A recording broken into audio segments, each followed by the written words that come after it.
হ্যাঁ দিদি, আপনার চুড়িদারটা কাটানো হয়ে গেছে, এসে নিয়ে যাবেন। বৃষ্টি, তুমি না অনেক পরিবর্তন হয়ে গেছো, সবসময় কাজ নিয়ে ব্যস্ত। হয়তো আমি নিজের সাথে সময় কাটাতে শিখে গেছি, এখন আর তোমার মনোযোগের দরকার নেই। হ্যাঁ ভাই, আমার প্রেজেন্টেশন তৈরি করা কমপ্লিট। তোর হয়ে গেছে? নিখিল আজ একটু অফিস থেকে তাড়াতাড়ি বাড়িতে ফিরবে, আমার জন্মদিন। ও, জানতাম না তো। কিন্তু আজ আমার অফিসে প্রেজেন্টেশন আছে, আসতে দেরি হবে। আমার জীবনের দিনগুলো যেন ওর ক্যালেন্ডারে জায়গাই পায় না। আর আমি শুধু অপেক্ষা করতেই আছি। আর নয়, এবার নিজেকে ভালোবাসতে হবে।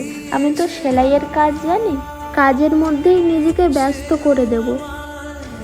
এখন আর আমার খারাপ লাগে না। আগে আমার ভালো লাগা বা খারাপ লাগা সব তোমার উপরেই নির্ভর করত। তখন তোমার অবহেলায় আমি অনেক কষ্ট পেয়েছি। ভালোবাসা চাওয়া ভুল না, কিন্তু যখন তা না মেলে।